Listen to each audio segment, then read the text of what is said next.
In this video, I'm going to show you how I put my awning up. I've just bought the best driveway awning I could find for my long wheelbase crafter. A few little hacks along the way. I've got some tent pegs done as far as I'm concerned. Keep watching. I've got a few good hacks, like this, and like this one. So I bought the Vango Hexair Pro Air tall. Goes up to nearly 3 meters, which is quite handy because obviously tall crafter. And I got over the top of this rail, which gets me up to like 2.9 meters, which is just fits the awning perfectly. So this is where this would usually clip into and go up and over the van and get anchored down onto the ground the other side. But I've come up with a different solution so I can get it up on my own.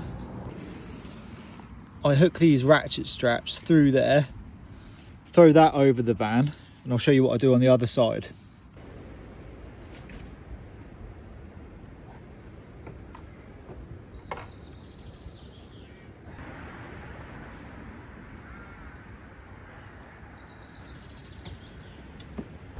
So that's both the straps thrown over the roof. See, they're just hanging down here, there and there. Let me show you the next hack. I use these. Instead of having to go down into the ground and anchor it, I can just push that one there and that one there.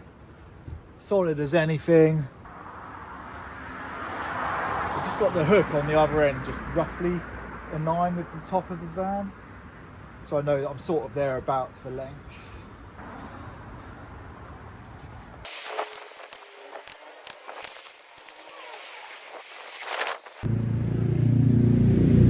Straps secured temporarily on the other side. Just need to hook it into the factory hooky, like I showed you in the earlier bit.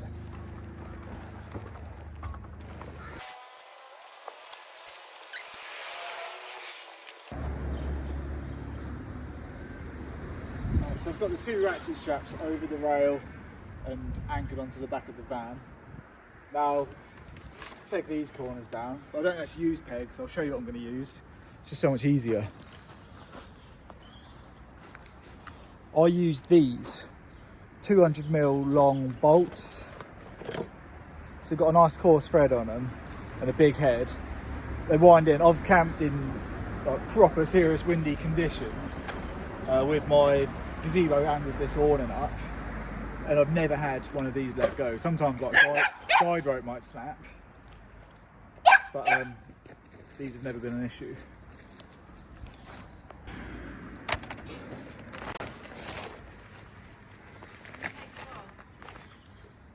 Pardon? Can we take the dog? No, you're alright.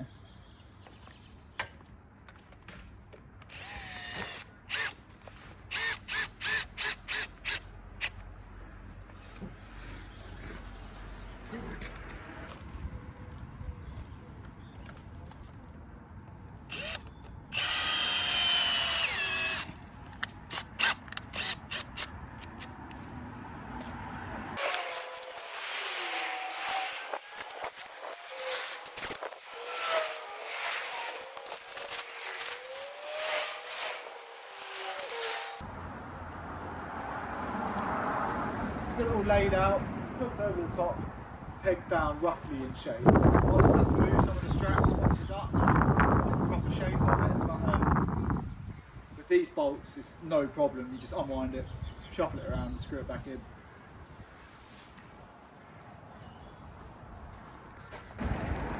Stuff like this really bothers me. It's just I just don't need loads of cables, so I'm going to chop these off and just put terminals on there so I can connect them, because I've always got loads of like Makita batteries with me for my torches and drills and stuff, so I'm gonna go and do it now. So I'm just sort of bodging it in there at the minute because I haven't got a battery holder, but I have ordered one, so I was able to put proper terminals and stuff on it. But this will be just fine for today. Got a new puppy.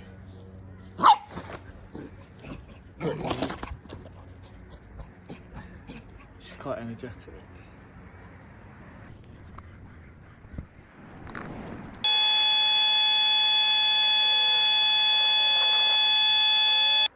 So the pump cuts itself out when it gets to 7 psi, which is the spec on this awning. You can see it is massive. I just need to just straighten it out a little bit, square it up, peg it down, screw it down.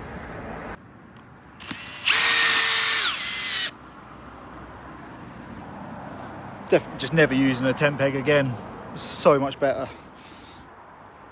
So it's all up now. There is loads more points where I could peg it down, but I'm only actually getting this out today to dry it because I put it away wet yesterday. You can see it from the outside. I'll take you inside. So you can have it set up with this handy little walkway, and that's all closed up. So you're just like in and out of the van there.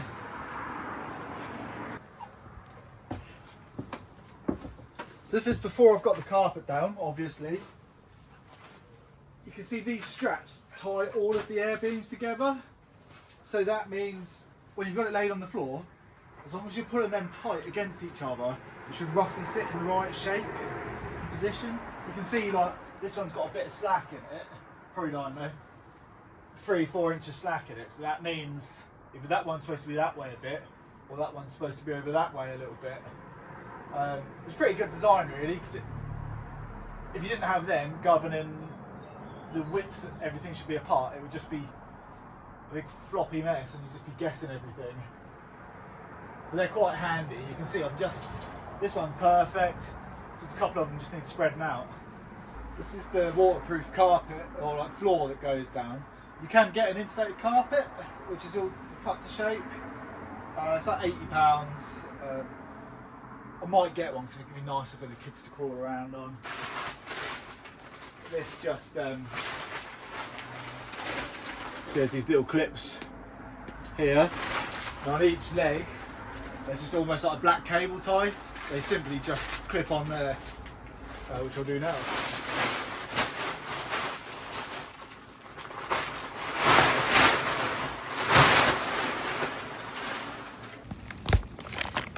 On.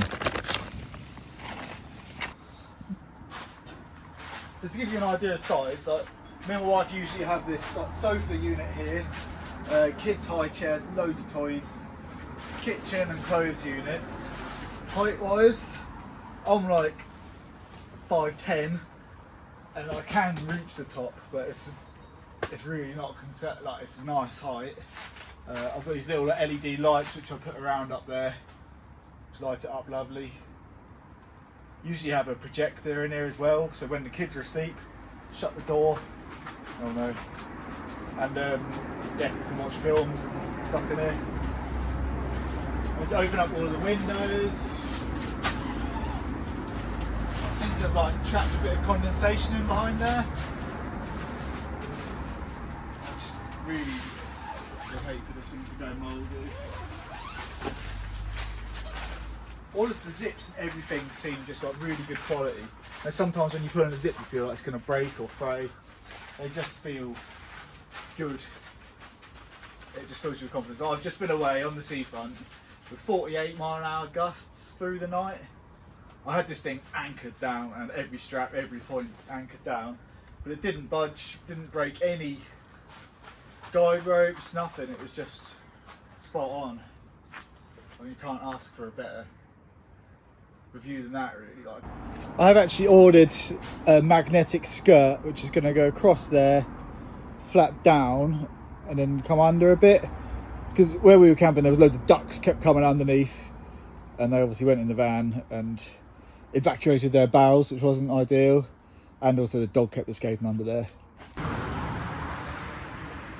Just about to get set up so I can drive away.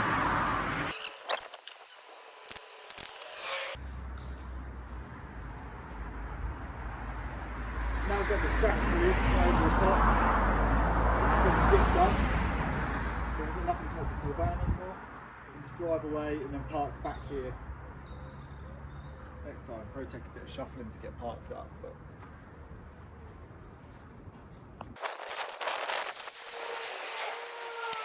So like, to summarise, like, I'm sitting in the van now, and that just adds so much space for us. It's 3 meters from the edge of the van to that far wall you can see over there.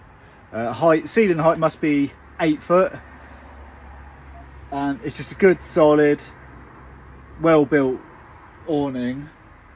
Can drive away, so I just unhook them ratchet straps, zip it up and drive off, which is perfect. Dog's trying to get in.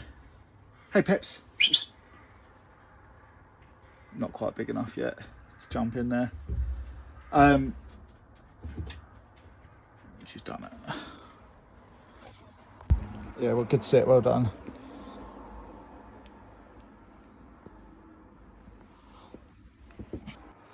I'll be doing a load of further reviews and looked into the van. I built this thing from scratch. It was a fridge when I got it. Got like all of the lighting, it's all on remotes. I don't know if you can see that because it's daylight. All dimmable, up and down. With these units, I've got the mirror in the back there so I can see the kids when I'm driving. This rock and roll bed is one of the only rock and rolls I could find that has Isofix in it. It's been perfect, love it. Again, I've got auto term, diesel heater, Bobble Van's hybrid system, so electric, diesel and 12 volt water heating, all buried underneath there, which I can go into details on. That one swivels. We've got a double bed back here, little like cabin window. Again, this light is just remote control, and I can dim it down. Yeah, everything. Fridge, sink, running hot water, obviously. Bathroom usually full of rubbish. Yeah, we've got my gazebo and stuff in it. But yeah, I will do videos on all of these bits. If this has been helpful at all, just subscribe to the channel. I do other car related content on there, but I will be putting a series up and just mainly concentrating on the van. I've got, I think, 2,000 photos and videos of when like little clips of when I was building it. Like I say, it was a fridge when I bought it, and now it's a completely off-grid camper van. Ignore that, work in progress. But yeah, subscribe to the channel, and I'll keep updating content. It's going to be vans, mainly Volkswagens really, but I'm building a Volkswagen Vento 20 valve turbo. I want to do more vans. I really enjoyed that. It was just a fun little thing to do. But yeah, subscribe. See you in the next video.